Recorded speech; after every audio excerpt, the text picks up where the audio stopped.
is it possible that certain members of the mainstream press, even CNN, Bill Maher, he's not mainstream, that they're starting to peek under the hood and take a serious, even though sometimes misguided look at Islam itself? We're going to look at that today. And why did the president, after the beheading in Oklahoma, send a note of kind words to the mosque where the murderer attended, but ignored the funeral of his victim?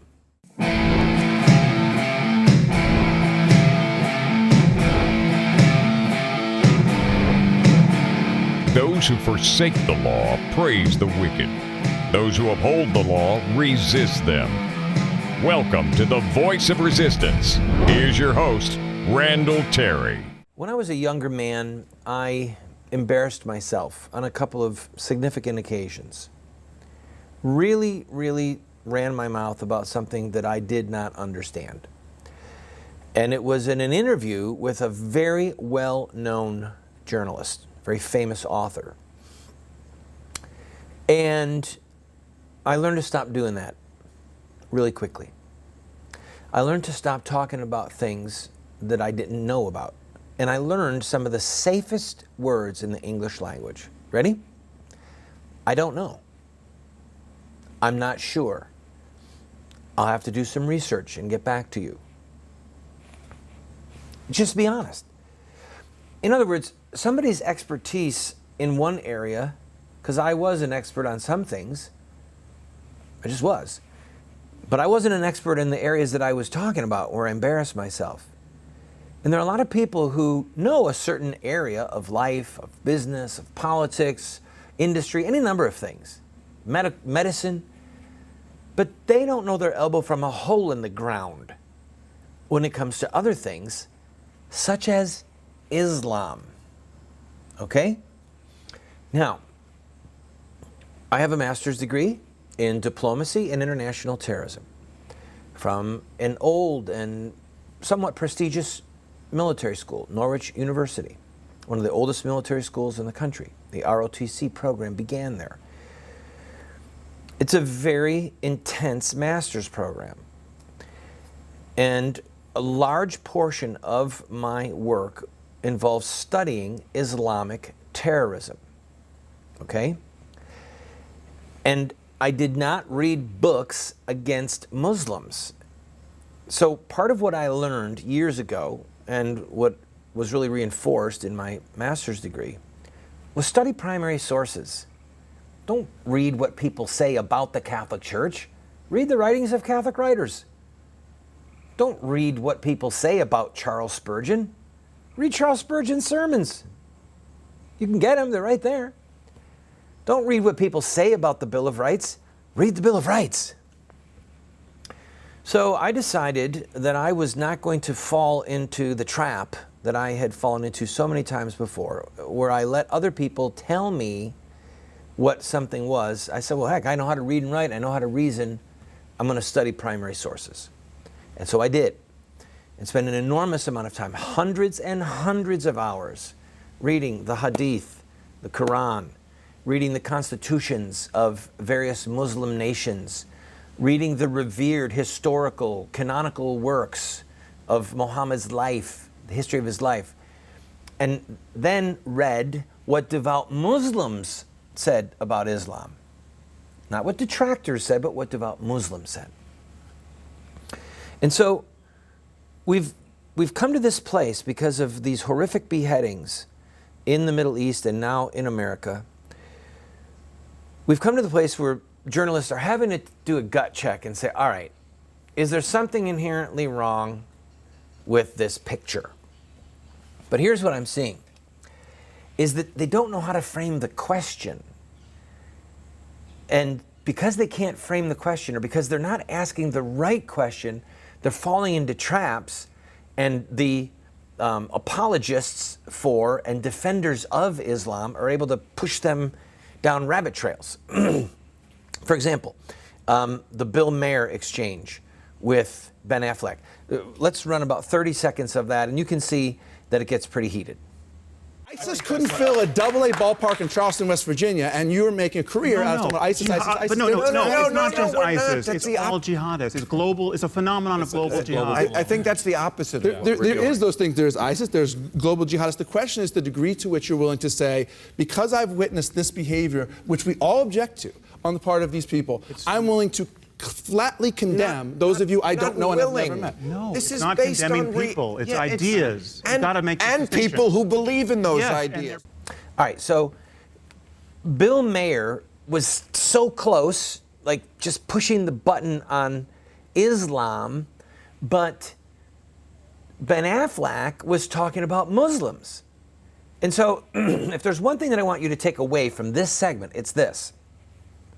A discussion about Muslims in general is not the same thing as a discussion about Islam in particular.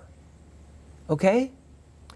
CNN recently did a lengthy interview with a man who wrote the book Jesus, the Zealot of Nazareth, or something like that, or Zealot, Jesus of Nazareth. His last name is Aslan, Reza Aslan. And he was deceptive, but he was smart. And because the CNN interviewers did not know what question to ask, he kept deflecting them down these rabbit trails, and ultimately they never got to where they wanted. What they wanted to know was this: is there something inherent to Islam that begets violence and suppresses human rights? But they didn't ever ask that question. And so he was able to deflect them. When we come back, we're going to talk about the questions that need to be asked and the answers and how you can better ask questions. Don't go away.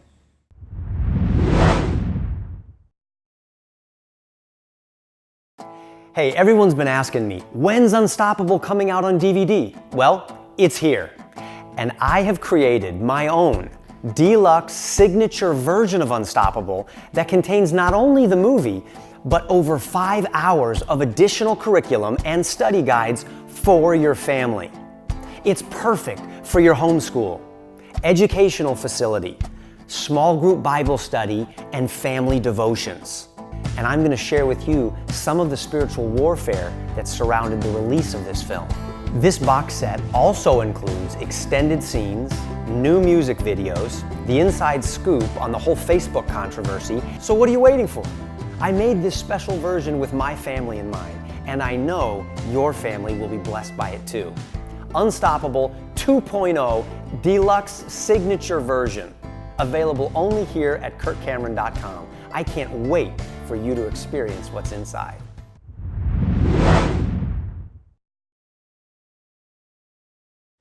Let me make this point. Ben Affleck, in my opinion, and in the opinion of a lot of people, is a good actor, okay? You have to be a good actor to play Batman, all right? You just do. There's hundreds of millions of dollars involved here. So let's tip our hat to him. You're a good actor. He did a great job in, oh, good grief. What's that? That life-changing movie, Good Will Hunting, where he was his buddy's sidekick. He did a great job. I love the movie, Good Will Hunting, with Robin Williams. And it was written by, come on. Ben Affleck. No, they did it together. This segment's going nowhere. All right, look. Let's cut to the choice. Matt Damon, thank you. Good grief. You can see the role that Bread and Circuses plays in my life, okay? But Matt Damon, Ben Affleck, good actors. Ben Affleck is an idiot when it comes to religion, all right? I'm sorry, Ben, God bless you. You don't know what the heck you're talking about, all right? And you actually embarrass yourself when you open your mouth. But he proves my point. Have you ever been to a meeting where there's a bunch of physicians, a bunch of doctors, and then listen to them start to talk maybe about politics or about religion or about investments in Wall Street, and then you start to shrink back and say, I'm letting this person touch my body? I'm letting them operate on me? Because they're just not that smart, okay? Genius in one area, study in one area, accomplishment in one area, doesn't mean squat in other areas. And I can promise you, Ben Affleck has not studied historic Islam, okay? He doesn't know the difference between a hadith and a sunnah and a Sunni and a Shiite. And I do, and hopefully you do too. But it takes time. You have to study it. So I was really impressed the other night. Bill O'Reilly started to say in his talking points, and I don't watch him very often, but I wanted to see what he had to say.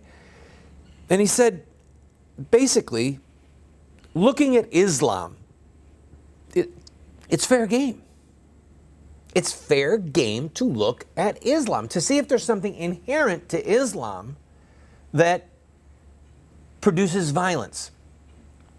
And he also did the right thing to say that not all Muslims are violent. But then, either he, his writers, his producers, somebody had the genius, and this is where all of the media, if they'll just listen, all right, if they will ask the question, what's up with Sharia law? Is Sharia law oppressive to human rights? Because O'Reilly had the smarts to show a poll that the Pew Research Center did, going down these Muslim nations, how the percentage of Muslims in these nations who wanted to live under Sharia law, okay?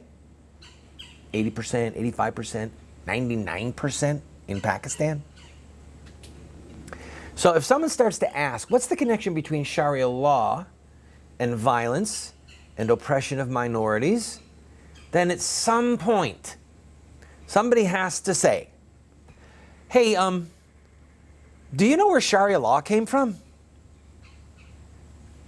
Once you ask that question, if you at least get to Sharia law and then ask the question, well, where'd Sharia law come from anyway? Bingo. If you answer that historically and accurately, you end up at the tent of Muhammad himself, okay? You end up in those bloody councils.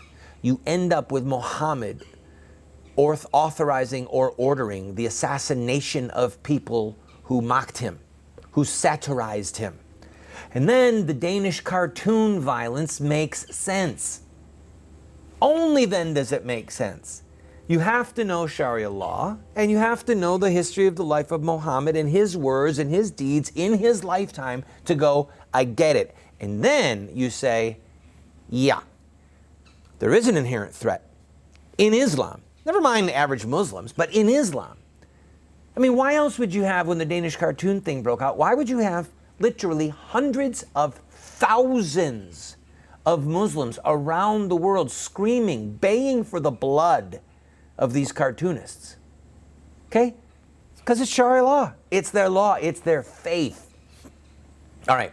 I have to read, before we go, I know we got to take a break, but I'm going to read one more idiot statement. This came from the Oklahoma Conference of Churches, right after the beheading of, God rest her soul, Colleen Hufford.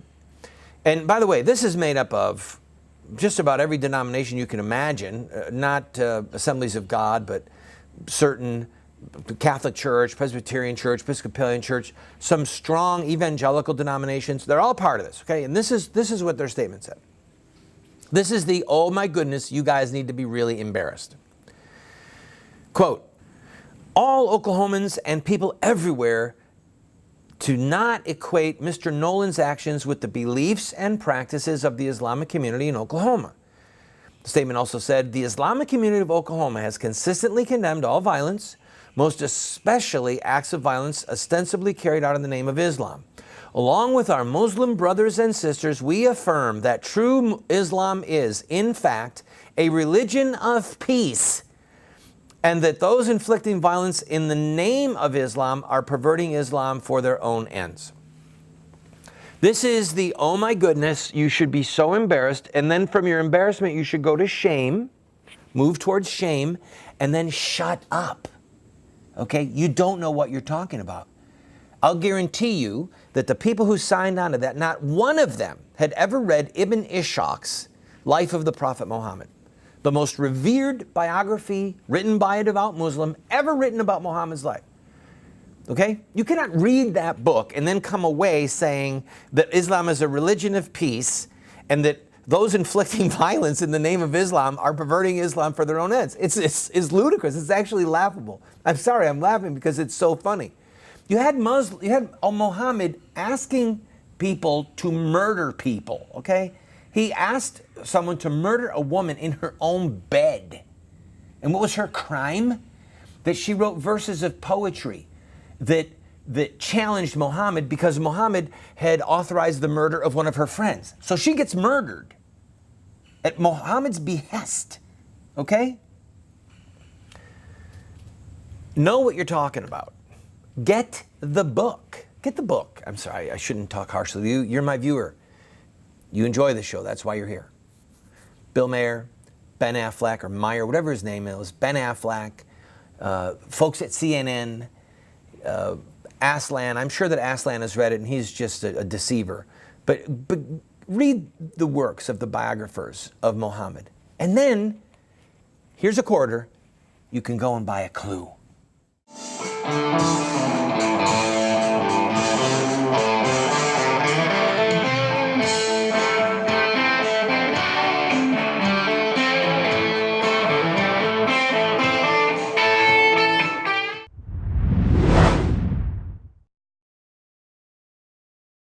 Do you want to get America out of the hands of wicked and unjust men and women who are destroying the republic before our eyes, and put leadership back into the hands of righteous men and women so that we don't die as a nation? Well, you're talking about social revolution, and there are rules in social revolution. We can look at the victorious social revolutions of the past, such as the end of slavery, the end of child labor, women's voting rights, the end of segregation, and so much more, and learn from their victories. Look at their actions, their images, their rhetoric, their sacrifices, and their final fruit. We will send you this series that originally cost $129, 7 books for students, 1 teacher's guide, if you'll give a gift of any size and just pay for shipping and handling. Take advantage of it today.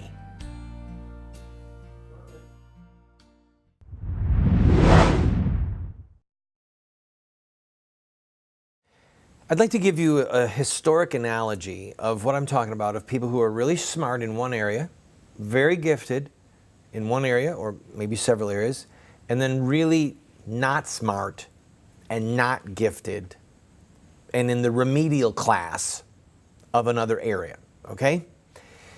I'm going straight to Neville Chamberlain. Now, if you know who Neville Chamberlain is, good for you. If you don't, he was the Prime Minister of England when Czechoslovakia, the Sudetenland, was carved up, and without firing a shot, Hitler stole tens of thousands of square miles and left Czechoslovakia defenseless because Neville Chamberlain didn't have the smarts to see what was going on. And then he was Prime Minister when Poland fell. He was Prime Minister when France fell, and then Winston Churchill became the Prime Minister. Now, Neville Chamberlain was a very, very smart man. And he rose to the pinnacle of power in the known world at that time, all right?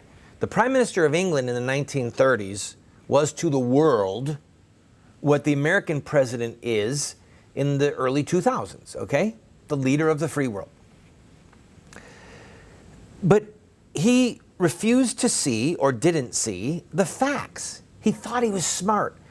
And he literally, because he had a good business mind, he recognized how important revenue was for the crown and for taxes and for the growth of British business. He didn't want to hem Hitler in when he could. Did you know that England and Germany were the biggest trading partners at that time with each other? Yeah. By the way, guess what the #1 export to Germany was from England? You ready? Scrap metal. The Germans did a return to sender with a few German words stamped on them a few years later. But what Churchill did not, or rather what Neville Chamberlain did not do, was he did not read Mein Kampf, my struggle, okay? He did not read Hitler's words. Didn't understand Hitler. Winston Churchill had understood Hitler. Winston Churchill, from the early 30s, from 33 on, through the Prime Ministers MacDonald, then Baldwin, and then Chamberlain. For those 3 successive prime ministers, Churchill raised the flag of warning and told people, Hitler is a mad dog. He is a madman. We must hem him in. We must wall him in, and if need be, we must destroy him. Because if not, all of Europe will be plunged into another world war. Okay? What do you think people said about him? He's a scaremonger. He's a warmonger. They said that he was crazy, that he was off his rocker. One person said that God gave him all these gifts, and then an angel said it's too many gifts that somebody should have, and the angel picked him up in his crib and shook him violently and mottled his brains, scrambled his brains. They mocked him. But guess what he was? He was right. He was right, and he was right because he studied Hitler. He understood Hitler. Okay? If you want to understand Islam, for heaven's sake, for the sake of the Church of Christ in the world, don't study at the feet of Ben Affleck. All right? Don't study at the feet of Barack Hussein Obama. If you're going to study Islam, study Muhammad, study the founder. Study the 4 branches of Sharia law. Read the Hadith. Understand who the first 4 caliphs were. Get a grip on the Islamic narrative centered in the person of Muhammad. All right? Yes, read the Quran as well. And then you'll have a far better clue than half of the poor misguided souls at the U.S. State Department who are driving America into oblivion as they try and seek the friendship of the peaceful religion of Islam.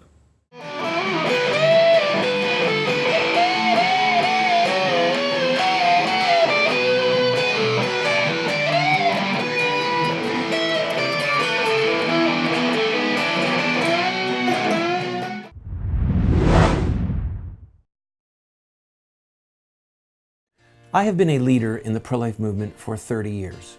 And sadly, we have not prevailed in our goal to make it a criminal act to kill an unborn baby. There's reasons why we have failed. I wrote this book, A Humble Plea, to Catholic bishops, to evangelical clergy, and to lay people, explaining where we went wrong and what we have to do to prevail. We've made this available as a PDF online for free. I encourage you to go and download your own copy.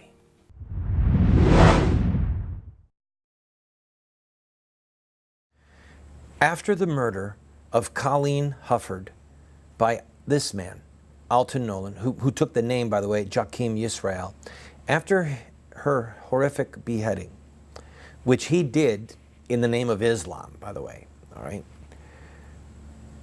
President Obama sent a White House staffer to the mosque to read these words. Your service is a powerful example of the powerful roots of the Abrahamic faiths and how our communities can come together with shared peace, with dignity, and a sense of justice. If anyone looks at the history of the Abrahamic faiths of Islam overruling the Christian and Jewish faiths in, say, Turkey or Syria or Greece, or Spain, or the Arabian Peninsula, you'll know how ludicrous these words are, all right? Islam has brutalized Jews and Christians since the life of Muhammad. But that very mosque, and this is from Breitbart News, by the way, and some of this was being reported on Fox as well, that Sahib Webb was the former imam of the Islamic Society of Greater Oklahoma City. He had been a close confidant of an al-Qaeda terrorist, Anwar al-Awlaki. And the surviving bomber of September 11th, the one who didn't die in the crash, Zacharias Mawazawi, he had attended that mosque in Oklahoma City. The mosque was founded by Mufid Abdul Qadar, and he's the half-brother of the chairman of the Gaza Strip terror group, Hamas, okay? And the founder of the mosque is serving a 20-year federal prison sentence for trying to support Hamas and terrorist groups. President Obama spit in the face of the family of this poor murdered victim and then carried the water for a mosque that is connected to terrorism. What's wrong with this picture?